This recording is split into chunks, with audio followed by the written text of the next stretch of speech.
ಜೋರಾಗಿ ನಡೀತಾ ಇರುವಾಗಲೇ ಮತ್ತೊಂದು ಕಡೆ ಶಕ್ತಿ ಪ್ರದರ್ಶನಕ್ಕೆ ಸಿಎಂ ಸಿದ್ದರಾಮಯ್ಯನವರು ಮುಂದಾಗಿದ್ದಾರೆ. ಮೈಸೂರಿನಲ್ಲಿ ಒಂದು ಬೃಹತ್ ಸಮಾವೇಶಕ್ಕೆ ತಯಾರಿ ನಡೀತಾ ಇದೆ. ಜುಲೈ 19ರಂದು ಸಾಧನಾ ಸಮಾವೇಶದಲ್ಲಿ ಶಕ್ತಿ ಪ್ರದರ್ಶನ ಮಾಡೋದಕ್ಕೆ ಸಿದ್ದರಾಮಯ್ಯನವರು ಸಿದ್ಧತೆ ನಡೆಸಿದ್ದಾರೆ. ಜುಲೈ 19ಕ್ಕೆ ಮೈಸೂರಿನಲ್ಲಿ ನಡೆಯುತ್ತೆ ಈ ಸಮಾವೇಶ. ಈ ಸಮಾವೇಶದ ಮೂಲಕವೇ ಶಕ್ತಿ ಪ್ರದರ್ಶನ ನಡೆಸೋದಕ್ಕೆ ಸಿದ್ದರಾಮಯ್ಯನವರು ಪ್ಲಾನ್ ಮಾಡಿರೋದು. ಪ್ರತಿ ಕ್ಷೇತ್ರದಿಂದ 8ರಿಂದ 10,000 ಜನರನ್ನ ಕರೆತರಬೇಕು. ಖುದ್ದಾಗಿ ಕೈ ನಾಯಕರಿಗೆ ಸಿದ್ದರಾಮಯ್ಯನವರು ಸೂಚಿಸಿದ್ದಾರೆ. ಮೈಸೂರಿನ ಕಾಂಗ್ರೆಸ್ ಶಾಸಕರಿಗೆ ಸಿದ್ದರಾಮಯ್ಯನವರು ಟಾಸ್ಕ್ ಕೊಟ್ಟಿರೋದು. ಮೈಸೂರಿನಲ್ಲಿ 11 ಕ್ಷೇತ್ರಗಳ ಪೈಕಿ 8ರಲ್ಲಿ ಕಾಂಗ್ರೆಸ್ನ ಶಾಸಕರಿದ್ದಾರೆ. ಪ್ರತಿ ಕ್ಷೇತ್ರಗಳಲ್ಲೂ ಪೂರ್ವಭಾವಿ ಸಭೆ ನಡೆಸ್ತಾ ಇದ್ದಾರೆ ಶಾಸಕರು. 1 ಲಕ್ಷಕ್ಕೂ ಹೆಚ್ಚು ಜನರನ್ನ ಸೇರಿಸೋದಕ್ಕೆ ಭಾರಿ ಸಿದ್ಧತೆ ಆಗಿದೆ. ಅಧಿಕಾರ ಹಂಚಿಕೆಯ ಚರ್ಚೆ ಜೋರಾಗಿ ನಡೀತಾ ಇರೋವಾಗಲೇ ಸಿದ್ದರಾಮಯ್ಯನವರು ಶಕ್ತಿ ಪ್ರದರ್ಶನಕ್ಕೆ ವೇದಿಕೆಯನ್ನ ರೆಡಿ ಮಾಡಿಕೊಂಡಿದ್ದಾರೆ. ಸಮಾವೇಶದ ಉಸ್ತುವಾರಿ ಸಚಿವ ಮಹದೇವಪ್ಪ ಹೆಗಲಿಗಿದೆ. ನವೆಂಬರ್ಗೆ ಅಧಿಕಾರ ಹಂಚಿಕೆಗೆ ಡಿಕೆ ಶಿವಕುಮಾರ್ ಪಟ್ಟು ಹಿಡಿದಿದ್ದಾರೆ. ಒಂದ್ ಕಡೆ ಬೆಂಗಳೂರಿನಲ್ಲಿ ದೆಹಲಿಯಲ್ಲಿ ಕೂತು ಸಿದ್ದರಾಮಯ್ಯನವರು ನಾನೇ ಸಿಎಂ ಆಗಿ ಅಧಿಕಾರವನ್ನ ಪೂರೈಸ್ತೀನಿ, ಮುಂದಿನ ಚುನಾವಣೆ ಕೂಡ ನನ್ನದೇ ನೇತೃತ್ವದಲ್ಲಿ ಅಂತ ಈಗಾಗಲೇ ಘೋಷಣೆ ಮಾಡಿದ್ದಾರೆ. ಶಾಸಕರ ಬೆಂಬಲ ನನಗಿದೆ ಅಂತ ಸಿದ್ದರಾಮಯ್ಯನವರು ಹೇಳಿಯಾಗಿದೆ. ಅದರ ಜೊತೆಗೆ ಈಗ ಜನ ಬೆಂಬಲ ಕೂಡ ನನಗಿದೆ ಅಂತ ಈ ವೇದಿಕೆಯ ಮೂಲಕ ಸಂದೇಶವನ್ನ ಕೊಡೋದಕ್ಕೆ ಹೊರಟಿದ್ದಾರೆ.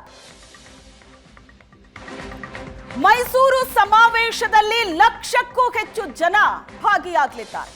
ಖರ್ಗೆಗೂ ಆಹ್ವಾನವನ್ನ ನೀಡಿದ್ದೀವಿ, ಮಹದೇವಪ್ಪ ಅವರು ಹೇಳಿರೋದು. ಎಐಸಿಸಿ ಅಧ್ಯಕ್ಷರು ಭಾಗಿಯಾಗೋ ಸಾಧ್ಯತೆ ಇದೆ. ಇದು ಸಾಧನಾ ಸಮಾವೇಶ ಅಷ್ಟೇ, ಶಕ್ತಿ ಪ್ರದರ್ಶನ ಅಲ್ಲ. ಸಮಾವೇಶದಲ್ಲಿ ಬಹುತೇಕ ಶಾಸಕರು ಭಾಗಿಯಾಗ್ತಾರೆ ಅಂತ ಸಚಿವರು ಹೇಳಿದ್ದಾರೆ. ಮೈಸೂರಿನಲ್ಲಿ ಸಚಿವ ಎಚ್.ಸಿ. ಮಹದೇವಪ್ಪ ಕೊಟ್ಟಂತ ಹೇಳಿಕೆ, 1 ಲಕ್ಷಕ್ಕೂ ಹೆಚ್ಚು ಜನ ಭಾಗಿಯಾಗ್ತಾರೆ ಈ ಸಮಾವೇಶದಲ್ಲಿ. ಶಕ್ತಿ ಪ್ರದರ್ಶನ ಅಲ್ಲ, ಇದು ಸಾಧನಾ ಸಮಾವೇಶ ಅಷ್ಟೇ ಅಂತ ಎಚ್.ಸಿ. ಮಹದೇವಪ್ಪ ಅವರು ಹೇಳ್ತಾ ಇರೋದು. ಮಾನ್ಯ ಮುಖ್ಯಮಂತ್ರಿಗಳು ಮೈಸೂರು ಜಿಲ್ಲೆಗೆ 3 ದಿನಗಳ ಕಾರ್ಯಕ್ರಮವನ್ನು ಕೊಟ್ಟಿದ್ದರು.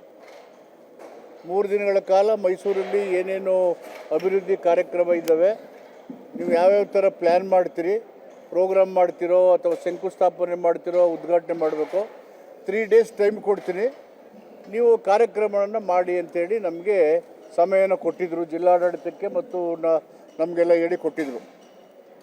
ಆ ಹಿನ್ನೆಲೆಯಲ್ಲಿ ನಾವು ನಮ್ಮ ಶಾಸಕರೆಲ್ಲ ಜಿಲ್ಲಾ ಆಡಳಿತದೊಂದಿಗೆ ಚರ್ಚೆ ಮಾಡಿದಾಗ ಇಲ್ಲಿ ಮೈಸೂರಿಗೆ ಸುಮಾರು ಸಾವಿರಾರು ಕೋಟಿ ರೂಪಾಯಿ ಯೋಜನೆಗಳನ್ನು ಮಂಜೂರು ಮಾಡಿ ಕೆಲವು ಉದ್ಘಾಟನೆ ಆಗಬೇಕು, ಕೆಲವು ಶಂಕುಸ್ಥಾಪನೆ ಆಗಬೇಕು, ಆ ಥರ ಕಾರ್ಯಕ್ರಮಗಳು ಇರೋದನ್ನು ಒಂದು ಪಟ್ಟಿ ಮಾಡಿ ನಮಗೆ ಹೇಳಿದ್ರು. ಆವಾಗ ನಮಗನ್ಸಿದ್ದು ಸುಮ್ಮನೆ ಬಂದು ಹೋಗೋ ಬದಲು ಒಂದು ಕಾರ್ಯಕ್ರಮಗಳನ್ನು ಒಂದು ಕಡೆ ದೊಡ್ಡ ಪ್ರಮಾಣದಲ್ಲಿ ಸಂಘಟನೆ ಮಾಡಿ ನಾವು ಸರ್ಕಾರ ಏನೇನು ಮಂಜೂರಾತಿ ಕೊಟ್ಟಿದೆ ಅದರ ಪಟ್ಟಿ ಮಾಡಿ ಅದರ ಉದ್ಘಾಟನೆಯನ್ನು ಶಂಕುಸ್ಥಾಪನೆಯನ್ನು ಇಲ್ಲೇ ಮಾಡೋಣ ಅಂತೇಳಿ ನಾವು ಜಿಲ್ಲಾಡಳಿತ ಮತ್ತು ನಮ್ಮ ಶಾಸಕರು ನಿರ್ಧಾರ ಮಾಡಿದ್ವಿ. ಈ ಕಾರ್ಯಕ್ರಮಕ್ಕೆ ಸುಮಾರು 1 ಲಕ್ಷಕ್ಕೂ ಹೆಚ್ಚು ಜನನ ಸೇರುವ ನಿರೀಕ್ಷೆ ಇದೆ. ಜನ ಉತ್ಸಾಹದಲ್ಲಿದ್ದಾರೆ. ನಮ್ಮ ಶಾಸಕರೆಲ್ಲ ಉತ್ಸಾಹದಿಂದ ಇಷ್ಟೊಂದು ಕಾಮಗಾರಿಗಳಾಗ್ತಾ ಇದ್ದಾವೆ, ಅಭಿವೃದ್ಧಿ ಆಗ್ತಾ ಇದ್ದಾವೆ ಅಂತೇಳಿ ನಮ್ಮ ವಿರೋಧ ಪಕ್ಷದ ನಾಯಕರಾದಂಥ ಮಾನ್ಯ ಖರ್ಗೆಜಿಯವ್ರನ್ನ ಇನ್ವೈಟ್ ಮಾಡಿದ್ದೀವಿ. ಅವರು ಬರೋ ಸಾಧ್ಯತೆ ಅಂತ ಬರ್ತಾರೆ. 2023 ರಾಜ್ಯದ ಜನರು ಆಶೀರ್ವಾದ ಮಾಡಿ ಕೊಟ್ಬಿಟ್ಟಿದ್ದಾರೆ. ಪದೇ ಪದೇ ಮಾಡಬೇಕಾದ ಅಗತ್ಯ ಇಲ್ಲ, ಅದರ ಅನಿವಾರ್ಯತೆಯೂ ಇಲ್ಲ. ಜನರ ಆಶೀರ್ವಾದ ಇರೋ ತನಕ ಸರ್ಕಾರ ಚೆನ್ನಾಗಿ ನಡೀತದೆ.